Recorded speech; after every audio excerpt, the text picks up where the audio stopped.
반갑습니다. 이번 시간은 유한진의 상처가 더 꽃이다 라는 시를 살펴보도록 하겠습니다. 자, 확인하겠습니다. 제목, 상처가 더 꽃이다. 과연 이게 무슨 말일까요? 작가는 왜 이렇게 제목을 썼을까요? 자, 갈래부터 보시면 현대시, 최근 현대에 쓰여졌다. 자유시라는 것은 내용과 형식이 자유롭다. 그 다음 서정시라는 말은 계속해서 볼 거예요. 이거는 서정이라는 말은 개인의 어떠한 정서, 다른 말로 하면 감정 이렇게 되거든요. 개인의 어떠한 정서와 감정을 드러내었다. 여러분들은 읽어내야 돼요. 어떤 감정을 드러내는지요. 그 다음 성격 보시면 대조적이라는 거죠. 표현상의 특징이 됩니다. 어떤 시적 대상 두 개가 있는데 되게 차이점이 많이 나게 표현해 놨다고요. 그 다음에 감각적이라는 것은 여러분들 수업 시간에 배웠을까요? 심상이란 말 배웠습니까? 이미죠. 시각, 청각, 후각, 촉각, 미각, 공감각 이런 감각들을 배웠을까요? 글을 읽음으로써 어떠한 감각이 드러나는 것처럼 표현했다. 어떤 심상 감각이 드러나는지 여러분들 찾아야 돼요. 출제 포인트가 됩니다. 그 다음 깨달음을 줬다고요. 교훈, 주제와 관련되겠죠. 어떤 깨달음을 줬는지 찾아보도록 하겠습니다. 자, 제재 보시면 글감이라고요. 매화나무라고요. 그런데 이 매화나무 하나만 사용된 게 아니라 어린 매화나무와 고목, 오래된 나무가 사용됐다고요. 그러면 이 둘이 당연히 뭐가 되겠습니까? 대조 되겠다고요. 다음 주제. 이것들을 통해서 아름답고 고귀한 상처라는 생각을 작가가 표현하고 있다고요. 계속해서 상처가 아름답대요. 이게 무슨 의미인지 시를 통해서 밝혀내야 됩니다. 자, 이 시의 특징입니다. 한창 꽃이 피고 있는 어린 매화나무와 한창 꽃이 지고 있는 고목을 뭐해서 표현했다고요? 대조해서 표현했다고요. 그 다음 고목의 상처를 자세하게 묘사했다. 묘사가 뭐예요? 그림을 그리듯이 표현했다. 어떤 방법을 사용했을까요? 감각적 이미지를 사용해서 고목의 상처를 드러내었다라는 것. 그 다음 상처가 꽃보다 더 아름답다라는 역설적이고 참신한 발상을 드러내었다. 여기서 100% 출제되는 포인트, 역설력. 여러분들 배웠죠? 모순되는 표현이 드러났다고요. 그것을 찾아야 됩니다. 그러면 본문으로 한번 들어가 보겠습니다.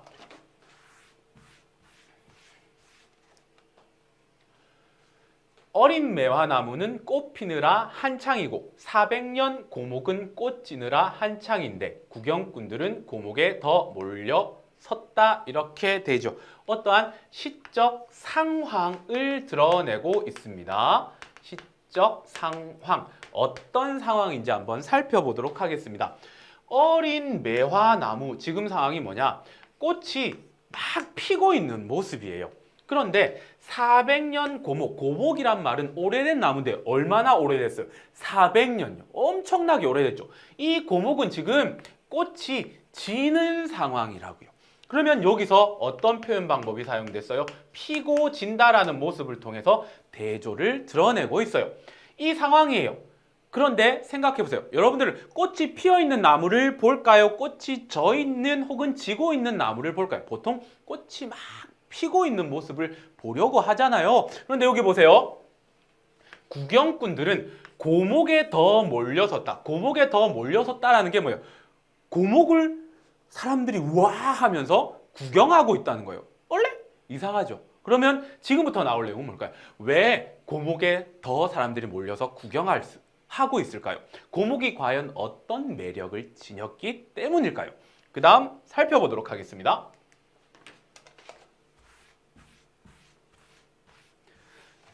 자, 여기는 고목의 모습입니다. 아까 개관에서 뭐라 그랬죠? 고목의 모습을 어떠한 감각적 이미지를 통해서 묘사했다라고 했어요. 그러면 여기서 찾아야 될 것은 고목이 어떠한 모습을 하고 있는지, 그것을 어떠한 이미지로 표현했는지 살펴보도록 하겠습니다. 둥치도 가지도 꺾이고 구부러지고 휘어졌다. 그 다음 갈라지고 뒤틀리고 터지고 또 튀어나왔다. 자, 여기 보세요. 이게 고목의 모습이에요. 그런데 꺾이고 구부러지고 휘어지고 갈라지고 뒤틀리고 터지고 튀어나왔어요. 예쁜 모습일까요? 아니요. 되게 예쁘지 않은 모습이에요. 이거를 다른 말로 한번 바꿔볼게요. 고목의 상처난 모습이라고요. 400년 동안 이렇게 자라오면서 여러 가지 상처가 생긴 모습을 이렇게 표현하고 있습니다. 그러면 표현 방법은요. 이거를 읽으면서 여러분들 여기에 고목은 없지만 여기에 그려진다고요. 눈앞에 고목을 보듯이 그려지게 표현했으니까 어떤 이미지요? 시각적 이미지 혹은 심상을 사용해서 상처난 고목의 모습을 드러내고 있다라는 겁니다. 그리고 또 다른 표현 방법이 하나 있어요. 여기 보면 꺾이고, 구부러지고, 갈라지고, 뒤틀리고, 터지고. 지금 뭡니까? 계속해서 고를 반복하고 있지요. 그러면 여러분들 시에서 반복의 기능이 뭐예요? 의미 강조 혹은 운율 형성이에요. 여기서는 기본적으로 운율을 형성하고 있다라는 거죠. 여러분들 생각해 보세요. 계속해서 반복하면 왜 운율이 형성되는지 여러분들 쇼미더머니 봤잖아요.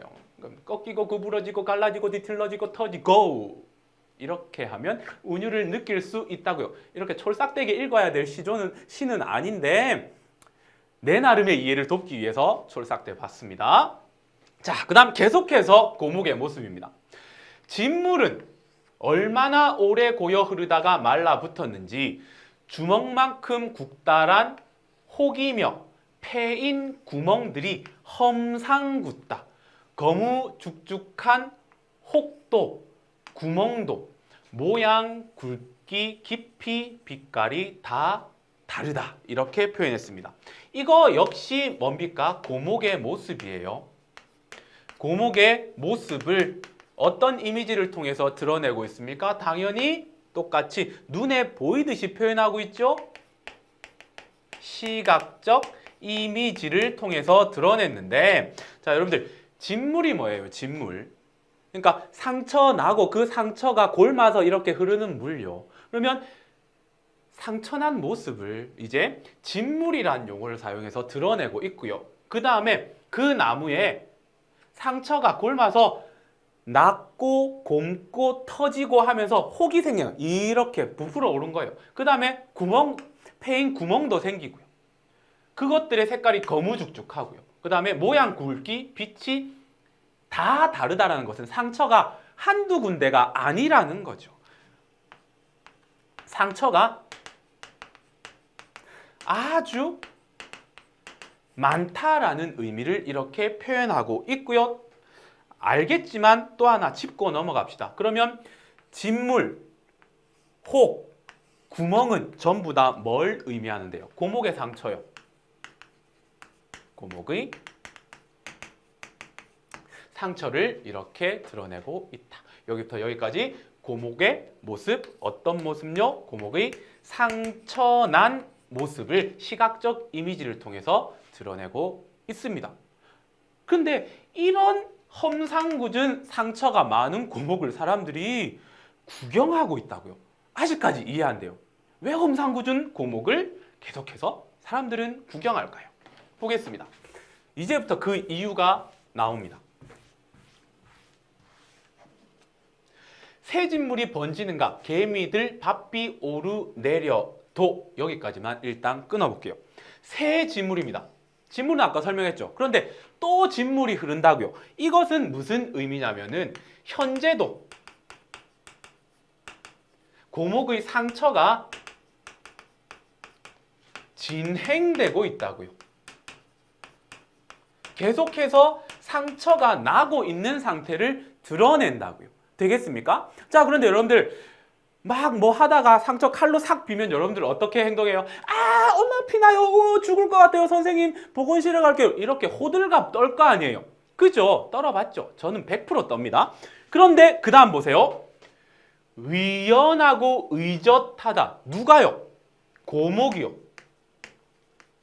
400년 동안 고통이 있었는데 또 고통이 있어요. 그런데 의연하고 의젓해요. 점잖하다고요? 아, 봐라, 호해주세요가 아니에요. 의젓하게 있다고요. 이 의젓한 모습을 시적 화자가 어떻게 표현했느냐? 사군자 중 으뜸답다라고 느꼈어요. 자, 그러면 여러분들 사군자, 으뜸이 뭐예요? 최고예요. 김구라 아저씨가 그랬죠. 최고라고요. 무엇 중에? 사군자 중에서요. 여러분들 군자가 뭡니까? 인격과 학식이 굉장히 뛰어난 사람을 군자라고 하거든요. 근데 사군자라는 말은 군자가 4명 있다라는 거죠. 근데 이거는 진짜 사람을 의미하는 것이 아니고 보통 사군자는 자연물의 비유에서 드러내거든요. 그 자연물이 뭐뭐 있냐면 매화, 난초, 국화, 대나무를 사군자라고 표현합니다. 인격과 학식을 갖춘 사람 대신 이렇게 표현한다고요. 근데 그 중에서 으뜸답다. 왜? 맨 앞에 불리잖아요. 맨 앞에 불려요. 그러니까 시적 화자가 이렇게 사군자 중에 으뜸답다라고 표현한 이유는 그 수많은 상처들을 어떻게 호들갑 떨지 않고 의연하게 견디고 있기 때문이라고 판단한 거예요. 이해되겠습니까? 자, 그 다음 보겠습니다. 이제 고목의 매력이 조금 나타났지요. 계속 보겠습니다. 꽃 구경이 아니라 상처 구경이다. 자, 앞부분에 삼행까지 읽으면서 뭐 봤어요? 사람들이 어린 매와 아름다운 꽃을 본 게 아니고 고목에 가서 우와 하고 있었다고요. 그것을 보고 시적 화자가 이렇게 표현한 거예요. 저 사람들은 지금 상처 구경하고 있다고요. 고목의 상처.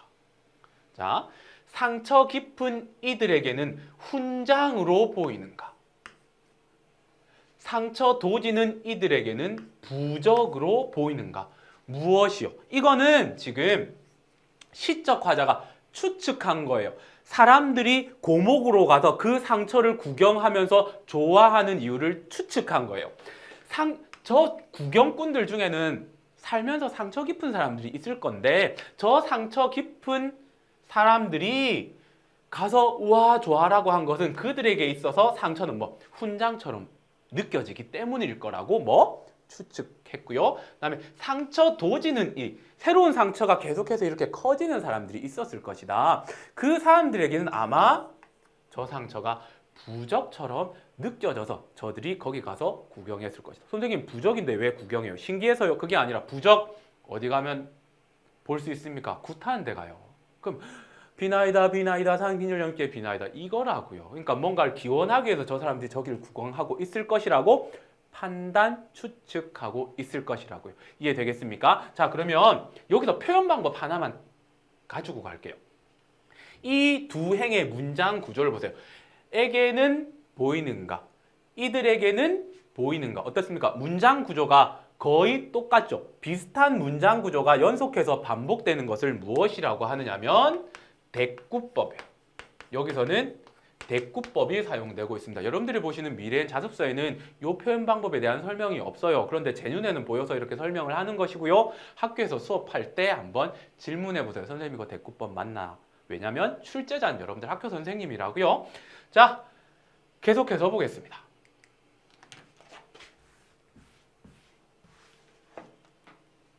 (100년) 못된 사람이 매와 (400년의) 상처를 헤아리야마는 감탄하고 쓸어보고 어루만지기도 한다. 만졌던 손에서 향기까지 맡아본다. 여기까지 끊어볼게요.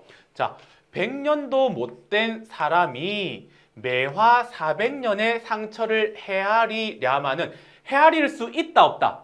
없을 것이다 라는 생각을 한 거예요. 자, 그런데 지금 갑자기 매화 400년의 상처라고 했어요. 그러면 이 매화 400년은 고목을 의미하는 거예요. 고목. 아, 이 고목이 매화나무였구나. 400년 된 아주 오래된 매화나무였구나 라는 의미를 읽어낼 수가 있고요. 사람들은 이 고목의 상처를 이해할 수 없어 이런 뜻입니다. 자, 그런데 왜 이 시행을 시적 화자가 말을 했는지 보겠습니다. 자, 여기에서는 사람과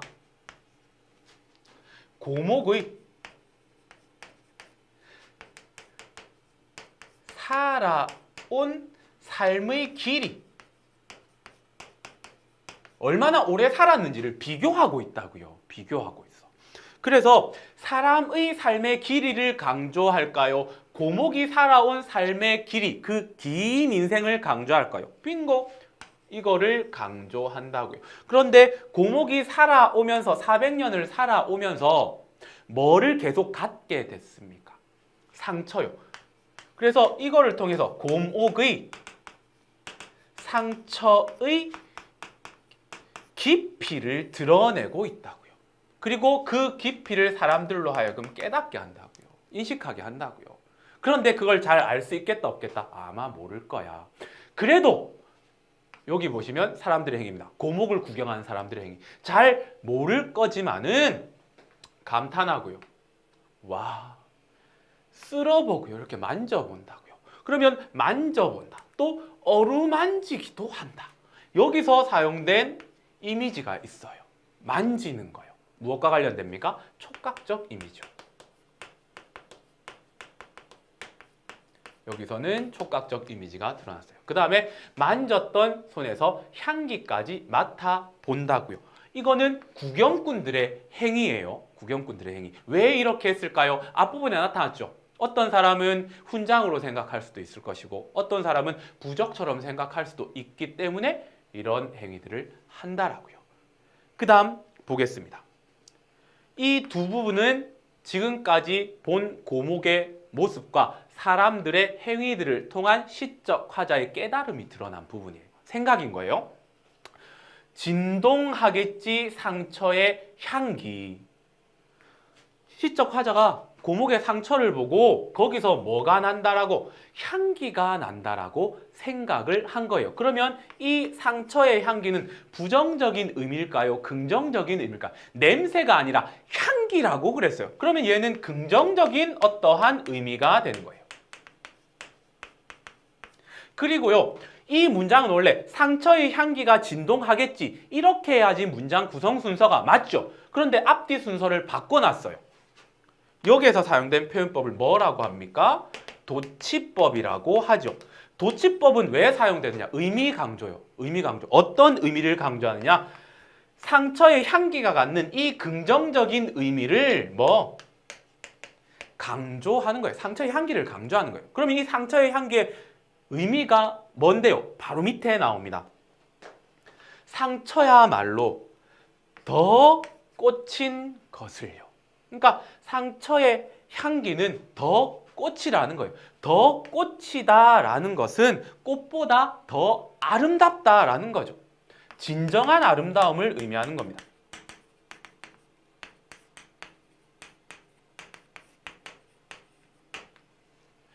됐나요? 자, 그러면 이 마지막 두 줄은요, 출제 확률이 굉장히 높습니다. 조금 더 디테일하게 설명해 볼게요. 자, 그러면 시적 화자는 이 마지막 두 행을 통해서 자기가 생각한 바를 드러내요. 그 생각한 바가 뭐냐? 첫 번째는 이 상처는 고목의 상처, 오랜 400년의 상처, 그 상처에서 나는 향기예요. 그러면 이렇게 해석할 수 있어요.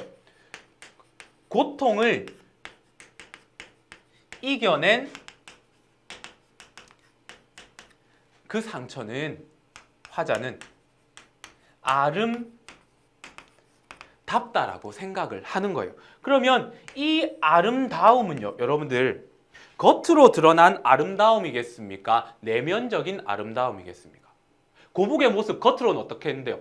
험상궂다고요. 그러니까 여기서 아름다움이라는 것은 내면적 아름다움을 뜻한다고요. 즉 외연적, 겉으로 드러난 아름다움보다 내면적인 아름다움이 진정한 아름다움이라는 작가의 생각이 마지막 두 줄에서 들어있는 겁니다. 이해되겠습니까? 그리고 반드시 출제될 포인트 하나 더. 이 생각을 표현하기 위해서 어떤 표현 방법을 썼느냐? 여기 보세요. 상처가 꽃이다. 이 상처는 아름다움을 뜻한다 그러죠. 여러분들 상처가 아름다워요. 그렇다고 지금 막 여기 긁어갖고 상처 내지 말고요. 서로 연결되지 않죠. 이런 걸 모순이라고 하죠. 그러니까 작가의 생각을 드러내기 위해서 모순되는 표현, 즉 역설적인 방법을 사용하고 있다고요. 이 역설을 통해서 고통을 이겨낸 상처가 아름답다. 외연적인 아름다움보다 내면적인 아름다움이 진정한 아름다움이다 라는 것을 시적화자는 작가는 드러내고 싶은 겁니다. 이해되겠습니까? 여기까지 전반적인 시에 대한 설명이었는데 이 단원 앞에 보면 어려운 말이 하나 나와요. 그래서 제가 그거 하나 딱 설명하고 마치겠습니다. 자, 여러분들 이 단원 앞에 보면 이런 말이 있어요. 심미적 인식이라는 단어가 있어요. 인식은 안다, 깨닫는다는 거예요. 심미적이 뭐다라는 거죠. 이거는 쉽게 아름다움으로 해석하면 됩니다. 그러니까 이 작품, 시나 소설 읽고 어떠한 아름다움을 느꼈다. 그게 바로 심미적 인식이거든요. 좀 더 구체적으로 하면 작품을 읽고요. 어떠한 감동을 얻거나 어떠한 깨달음을 얻었을 때 심미적으로 인식했다라고 이야기하는 거예요. 여러분들이 이 시를 읽으면서 어떠한 심미적인 인식을 했습니까? 고통을 이겨낸 상처가 아름답다. 외연적인 아름다움보다 내면적인 아름다움이 진정한 아름다움이라는 깨달음을 얻었기 때문에 여러분들은 오늘 저와 함께 이 시를 통한 심미적인 인식을 하게 된 겁니다. 이해되시겠습니까? 자, 지금까지 유한진의 시 살펴보았습니다.